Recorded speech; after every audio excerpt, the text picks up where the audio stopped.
like to introduce you to the iPod.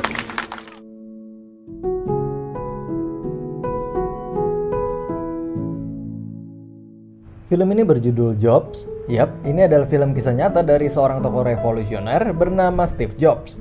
Mungkin banyak dari kita yang seumur hidup cuman pakai Android aja dan belum pernah beli iPhone sama sekali. Tapi sesuka-sukanya kita sama Android, pasti kalau ditanya bagusan mana Android sama iOS, pasti kita semua bakalan jawab iOS ya teman-teman. Bisa dibilang pakai iPhone yang RAM-nya cuma 2GB aja, lancarnya sama kayak Android RAM 4GB ya guys. Hal-hal kecil kayak gitu aja kadang ngebuat saya mikir kok bisa beda banget. Dan sewaktu saya habis nonton film Jobs ini, barulah saya tahu bahwa ada sesuatu yang spesial di dalam Apple. Oke, langsung aja kita mulai filmnya.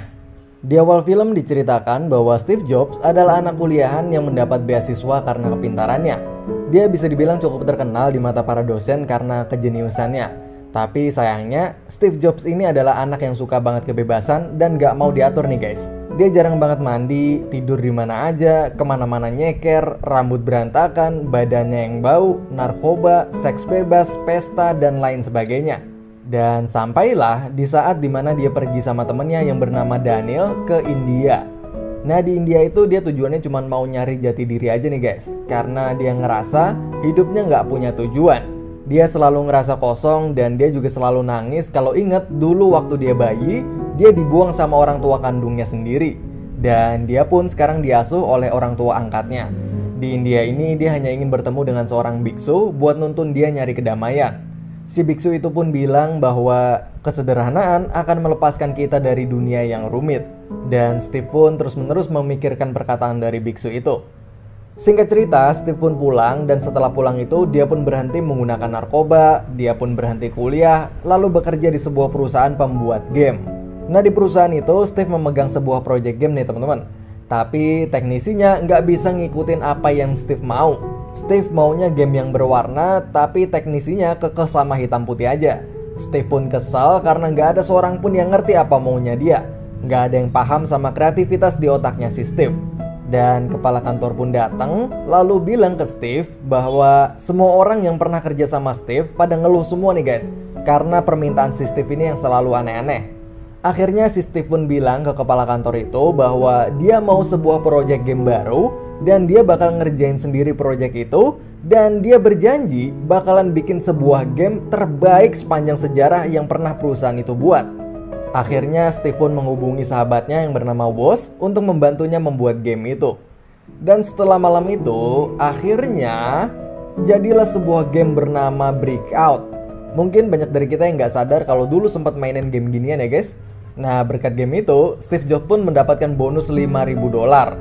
Lalu esok harinya, Steve Jobs lagi main nih ke tempatnya si Woz. Dan di sana, Woz kelihatan lagi ngerakit-rakit perangkat elektronik baru. Tapi Steve ngeliat ada sesuatu yang menarik nih guys di atas mejanya si Woz ini. Bos pun ngejelasin bahwa benda itu adalah ciptaan barunya Woz yang lagi iseng-iseng dia buat. Dan jadilah sebuah komputer desktop rumahan. Di saat dulu komputer cuma bisa dipakai di jaringan perkantoran aja, ini si Woz bisa ngebuat komputer yang bisa dipakai di rumah cuman dengan cara ngehubungin kabel ke monitor TV di rumah. Steve pun lalu kagum dengan komputer ciptaan dari si Woz itu dan kemudian ngajak si Woz untuk mencoba mencari investor atau pemodal untuk membuat proyek komputer desktop rumahannya itu. Awalnya si Woz ini nggak mau ikut nih guys, karena dia awalnya cuma iseng doang dan nggak ada niat buat diseriusin. Tapi Steve terus ngeyakinin dia dan akhirnya si Woz pun mau ikut. Nah di perjalanan mencari investor itu mereka berdua saling berdiskusi untuk menentukan nama yang cocok untuk komputer itu. Dari mulai nama Enterprise Computers. No. Then Phaser Beam Computers. No. Dan beberapa nama lainnya.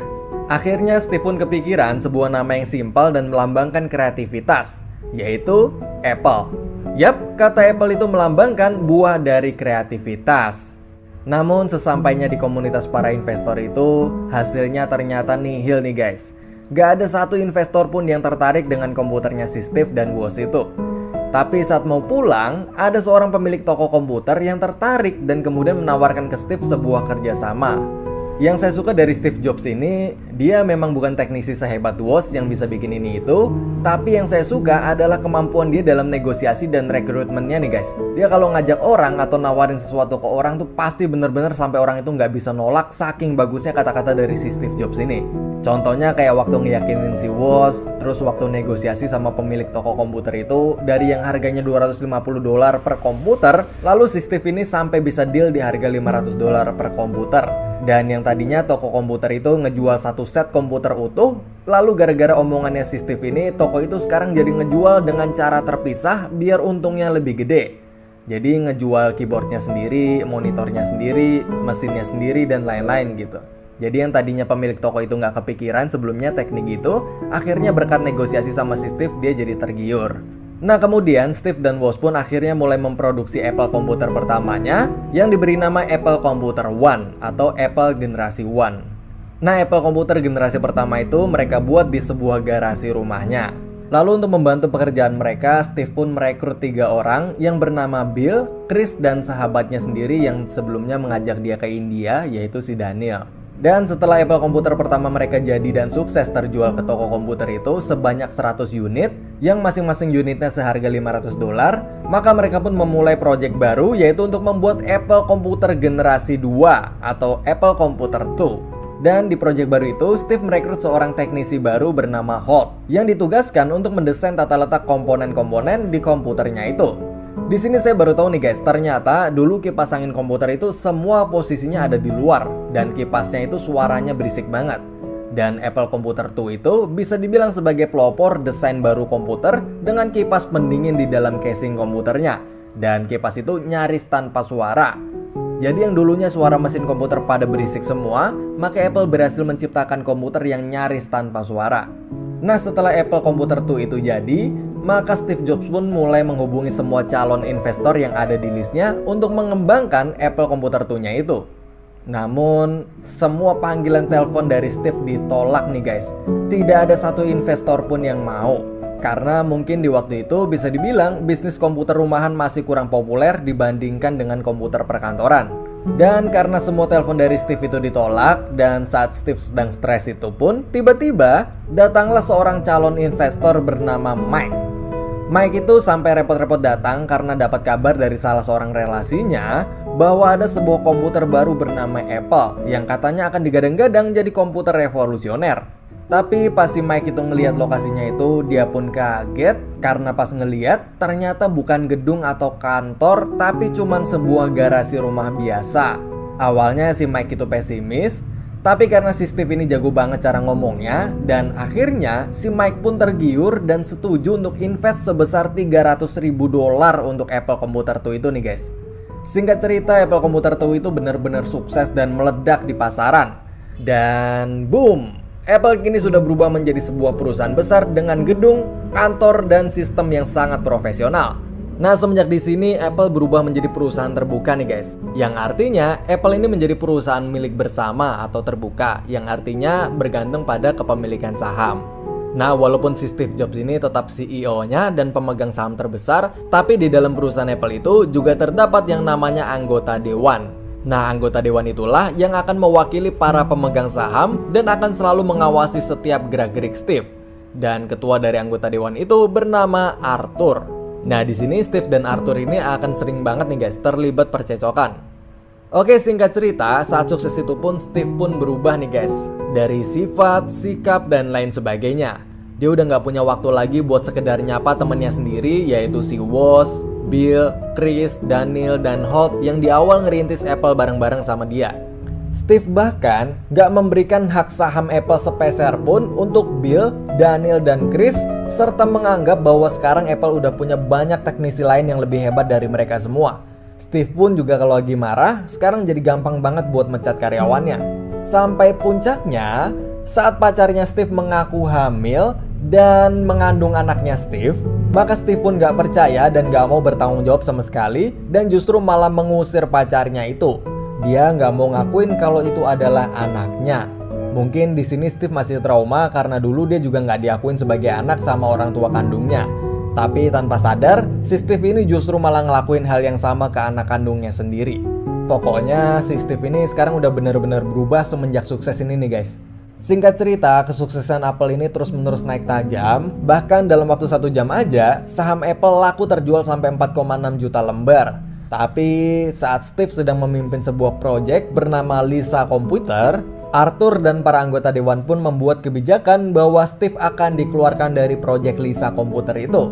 Karena para anggota dewan menilai bahwa Steve sangatlah boros dan selalu ingin menciptakan hal yang aneh-aneh.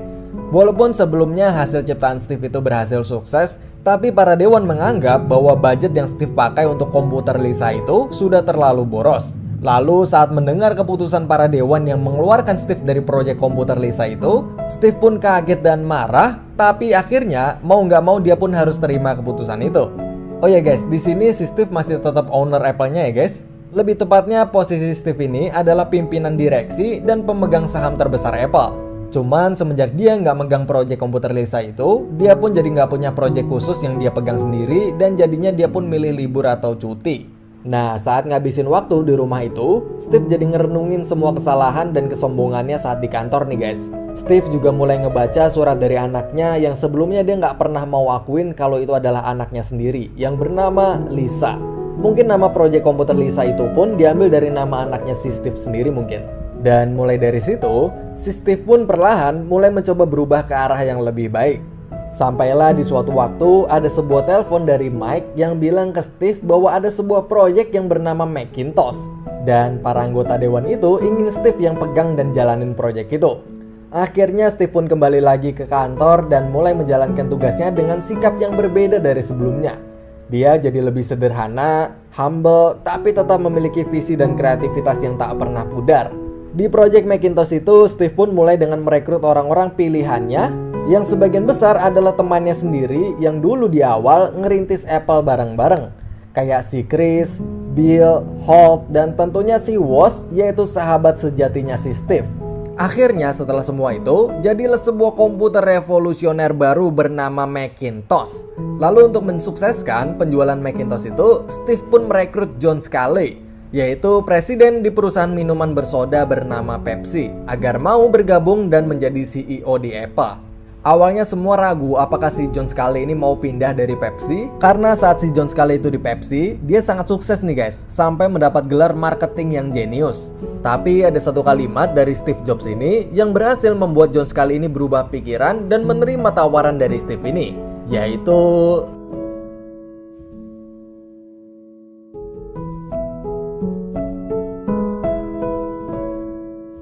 nah, singkat cerita, Macintosh pun berhasil di launching untuk pertama kalinya. Dan saat itu semua orang di perusahaan sangat berharap besar dengan produk revolusioner baru itu. Tapi ternyata nggak sesuai yang diharapkan nih guys. Saat peluncuran Macintosh itu penjualannya nggak memenuhi target, bahkan bisa dibilang nggak terlalu laku. Setelah diteliti ternyata penyebabnya ada beberapa faktor. Faktor yang pertama yaitu karena si John Sculley diam-diam menaikkan harga jual Macintosh tanpa sepengetahuannya si Steve. Di situ Steve pun marah besar karena harganya yang terlalu tinggi dan bakalan nyiksa pembeli. Lalu faktor yang kedua yaitu ternyata si Bill Gates dengan Microsoft-nya juga baru aja nge-launching software yang ternyata softwarenya itu sama persis sama Macintosh-nya Apple itu. Dan saat tahu bahwa Microsoft udah nyuri ide dari Apple itu, Steve pun marah besar dan menelpon Bill Gates. Give me Bill Gates on the phone. Lalu Steve Jobs pun berkata pada Bill Gates bahwa You stole my software. And I will make it my life's mission that you never, ever make another dollar. Nah, singkat cerita, setelah semua kejadian itu, Steve pun mendapatkan kritikan yang tajam dari para dewan karena proyek Macintosh-nya itu telah gagal. Dan sampailah di suatu malam, di saat Steve sedang berusaha keras memikirkan jalan keluar untuk Macintosh itu, tiba-tiba sahabatnya yaitu Woz pun datang. Woz yang sudah merintis Apple bersama dengan Steve dari awal itu menemuinya malam itu hanya untuk mengatakan pada Steve bahwa dia berhenti dan keluar dari Apple. Why? Woz pun menjelaskan alasannya keluar dari Apple itu karena dia udah nggak lagi menikmati pekerjaannya lagi di Apple.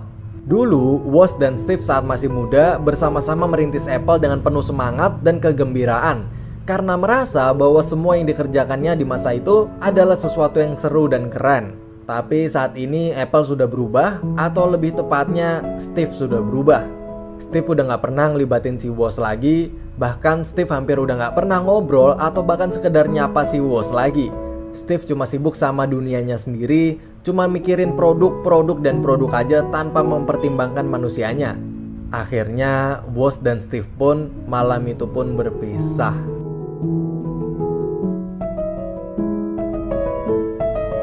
Lalu beberapa waktu setelah kegagalan Steve di Project Macintosh itu dan membuat kerugian terbesar Apple sepanjang sejarah pun, akhirnya John Sculley bersama dengan para dewan pun memutuskan untuk menendang Steve keluar dari Apple.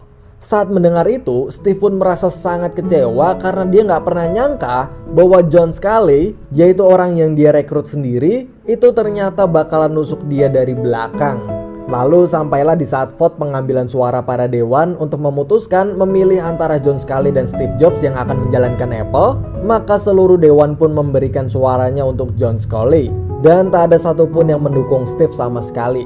Bahkan si Mike pun, orang yang bareng-bareng ngerintis Apple bareng Steve dari awal pun lebih milih John Sculley.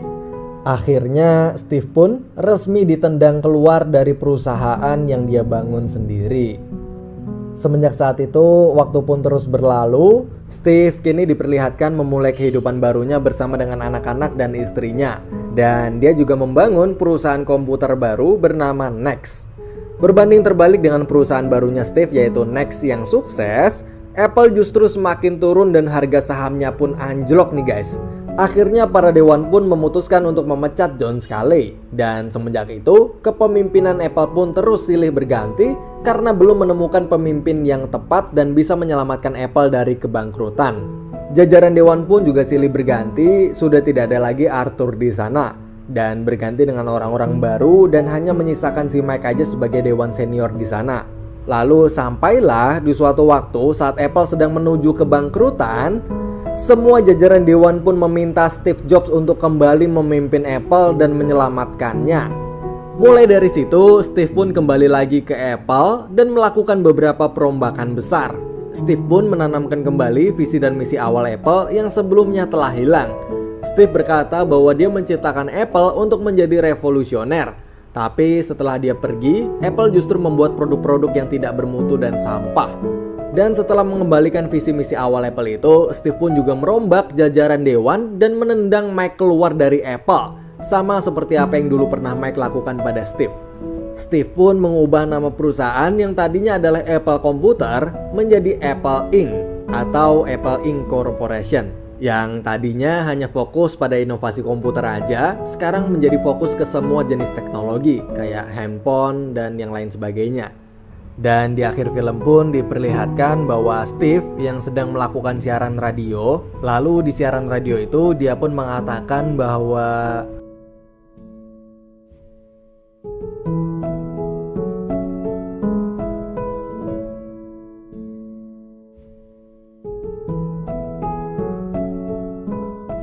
dan film pun berakhir.